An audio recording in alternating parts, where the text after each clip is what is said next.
Salut tout le monde, aujourd'hui on se retrouve pour une nouvelle vidéo. Dans cette vidéo, on va parler donc des Boedon, Lignatus fuliginosus. Donc, c'est une espèce que je vous ai fait découvrir il y a quelques mois de ça, donc il y a à peu près 8 mois, 7 mois, je sais plus. Enfin bon, il y a un bout de temps de ça que je vous avais fait des vidéos. Et beaucoup ne connaissaient pas et ont aimé cette espèce-là et qui ont trouvé magnifique, jolie. Et c'est vrai, et c'est super intéressant. C'est pas grand, c'est plutôt des petits serpents, moyens serpents, comme vous voulez vous le classer, mais moi je trouve plutôt petits serpents, c'est pas très grand, qui sont magnifiques et comportement magnifique. Donc l'espèce, c'est pas une couleuvre, hein, c'est pas des colibridés, c'est des lamprophis. Voilà, lamprophis. Boedon, il y en a plusieurs. Il y a différentes localités, donc le nom scientifique c'est Boedon. Donc des localités, il y en a différentes. Alors moi j'ai deux localités à la maison, j'ai du Lignatus, du fuliginosus. Lignatus, c'est plutôt un petit peu côté or, moi je trouve, avec les LED, c'est magnifique, c'est un petit peu côté un petit peu marron clair, un petit peu côté jaune, c'est magnifique, ils ont des yeux de chat en plus. Cette localité vient donc d'Afrique de l'Est et Afrique centrale aussi, donc elle se retrouve dans énormément de pays, et le Boedon fuliginosus se retrouve dans tout ce qui est Afrique de l'Ouest, Afrique centrale et tout ce qui est Moyen-Orient. Donc on le retrouve aussi sur une grande aire de répartition. Ils se croisent, hein, forcément. Mais je veux dire, c'est deux espèces qui sont sur le même continent, deux localités qui sont sur le même continent, je veux dire. Et on a différentes localités encore. On a le Capensis aussi, que je n'ai jamais eu. Mais je sais que c'est une autre localité, que peut-être que j'aurai peut-être un jour. Je ne sais pas, je pense pas. Mais en tout cas, moi j'ai déjà deux sortes de localités qui me plaisent beaucoup. Et en tout cas, ils ont les mêmes conditions de maintenance.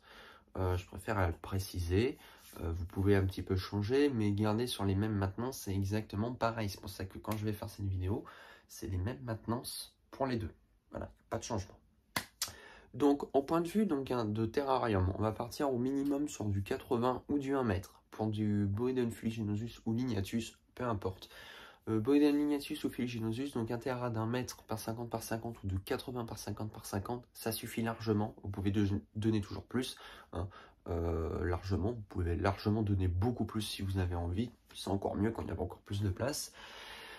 En substrat, on va partir donc sur de la tourbe de coco, donc la tourbe blonde, donc c'est ça. Voilà, c'est pas de l'éclat de coco. J'aime bien leur donner ça. Ça se passe plutôt bien, même si vous voulez de l'éclat de coco, vous pouvez. Je vous conseille plutôt ça parce que c'est bien de temps en temps, ça fait à la fois un substrat désertique et on peut faire aussi à la fois un substrat donc humide.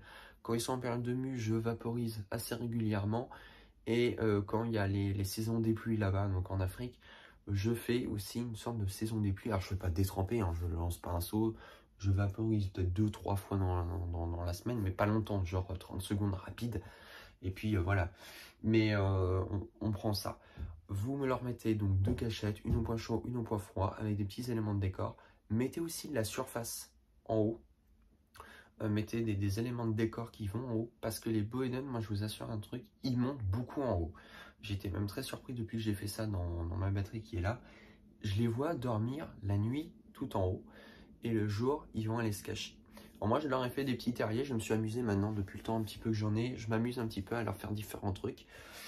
Et donc, c'est assez sympa. En condition de maintenance, on va partir sur du poids chaud 30 à 31. 31, c'est bien, ça se passe bien depuis 1 an et demi que j'en ai, 2 ans. 31, moi, je trouve que ça va, ça passe largement, ou 30 si vous voulez. Descendez pas trop en dessous parce qu'ils ont quand même des températures qui sont assez fortes, hein. N'oubliez pas qu'ils vivent donc en Afrique centrale, Afrique de l'Est et Moyen-Orient. Mettez pas 32, 33, 34, s'il vous plaît. C'est pas des Sphalerosophes qu'on a. Mais mettez au minimum 30 à 31. Ça fait un peu comme le python à Jus. Ils vivent dans les mêmes zones. En substrat, comme je l'ai dit, de tourbe blonde ou éclat de coco. C'est parfait. Point chaud, 30-31. Point froid, 24-25. Ça tombe bien. Si votre pièce elle est un peu plus chaude que ça, c'est pas un problème. Et la nuit, température ambiante. Moi, je tourne autour des 21-22 dans ma chambre parce qu'avec tous les terrains et puis ça fait une sorte d'isolation au fur et à mesure. Je laisse ça comme ça et ça marche plutôt pas mal. Donc, fréquence d'alimentation. Donc, ça accepte principalement donc, les rongeurs. Et je vais juste intervenir sur quelque chose. Si c'est du nez en captivité, ça peut arriver aussi qu'il y a des problèmes de nourrissage. Parce qu'il faut savoir que quand c'est des petits et des subadultes, ils ont des gros problèmes d'alimentation et c'est galère et on se prend la tête. Même moi, j'en ai encore.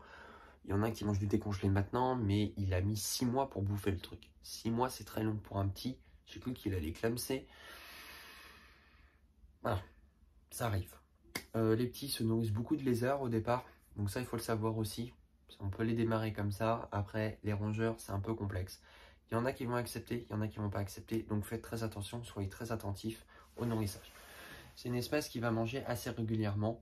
Elle a un système digestif assez rapide. Entre 4 jours, 5 jours, les excréments sont faits.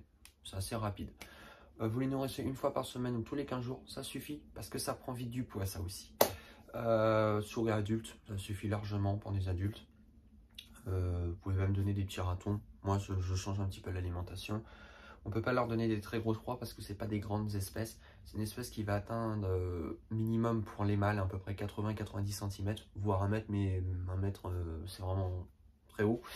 Et pour les femelles, on va compter entre 1 mètre et 1 mètre 20, mais je dirais 1 mètre, 1 mètre 10. Donc c'est des petits serpents, c'est pas des grands serpents. Donc c'est plutôt assez cool. On a plein de mutations. Donc on a le Fuliginosus qui est vraiment tout noir avec le ventre blanc, avec des reflets LED, donc un petit peu arc-en-ciel. Le Lignatus qui est vraiment côté un petit peu or jaune, marron. On surnomme donc les serpents des maisons. Pourquoi? Parce qu'ils vivent vraiment près des habitations. On les retrouve dans plein de différents milieux d'habitat, donc milieu naturel, à côté donc des villages. Dans les habitations, ils sont vraiment partout. Comme la plupart des serpents dans le milieu naturel, maintenant ils vivent pratiquement près des hommes. Pourquoi? Dès qu'il y a des hommes, il y a l'alimentation. Qui dit alimentation dit forcément proie, donc des rongeurs, des petits oiseaux. Donc ils vont les chasser, principalement ça. Il faut savoir qu'ils sont un peu mangeurs de tout. Hein, dans le milieu naturel, nous en captivité on donne des rongeurs, mais globalement ils mangent des petits lézards, d'autres petits trucs, des petits vers de terre, tout ce qu'ils trouvent, ils mangent. Il y a juste une chose que je voudrais juste vous préciser, c'est qu'ils sont extrêmement, mais quand je vous dis extrêmement prolifériques, il faut faire très attention. S'il y a le malheur qu'une nuit votre mâle se barre juste à côté, vous avez fait une sorte de cloison ou n'importe quoi, ne les mettez pas ensemble. Parce que si vous voulez pas avoir de reproduction et si vous voulez vraiment pas épuiser la femelle, moi je vous assure, ça peut se reproduire très rapidement et plein de pontes par an. C'est extrêmement proliférique. C'est le problème qu'on peut avoir en captivité quand on voudrait faire une ponte, donc on met son mâle avec sa femelle. Il faut bien les séparer pas longtemps après parce que si vous avez tendance à les mettre ensemble, ils peuvent s'accoupler tout le temps en fait, hein, c'est le problème. Donc c'est pour ça que je préfère vous dire, il faut faire quand même assez attention à ça, parce que c'est extrêmement proliférique. Après, si vous voulez que des centaines de petits Boyden, vous faites ce que vous voulez, mais en tout cas, moi je peux vous garantir que c'est extrêmement proliférique. D'où j'avais eu un problème, c'est avec mon mâle Lignatus qui s'était barré parce qu'il était bon, fin.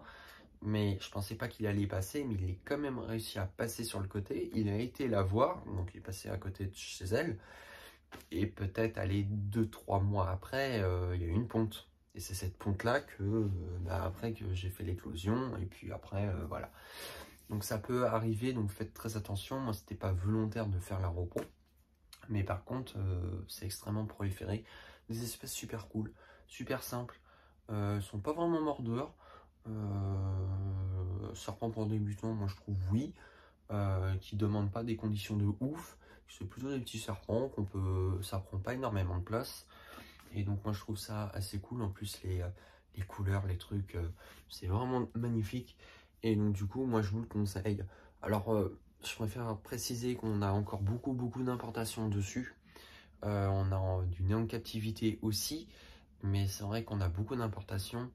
Donc si vous voulez en avoir, regardez bien avant si c'est de l'import ou si c'est du néant en captivité. Voilà, je préfère juste vous le préciser. Et pour savoir si c'est de l'import ou du néant en captivité, à un moment, c'est au niveau des défenses, au niveau des réflexes qu'ils ont. Et puis au moment quand on les manipule, ils vont vous faire des excréments dessus. Ils n'auront pas les mêmes comportements du néant en captivité. Donc voilà. Mais c'est beaucoup d'importations, comme la plupart, je veux dire, des Boeden, des Spanerosophis, des Ramphiophilis, beaucoup de serpents encore. On retrouve du nez en captivité, mais on commence, et heureusement, c'est bien. Mais en tout cas, voilà, c'était une chose que je préférais préciser. Et voilà, donc j'espère que la vidéo t'aura plu. Si la vidéo t'aura plu, tu peux toujours laisser un petit pouce bleu, c'est la seule façon de me soutenir. Et moi je te dis à la fois prochaine. Allez, salut!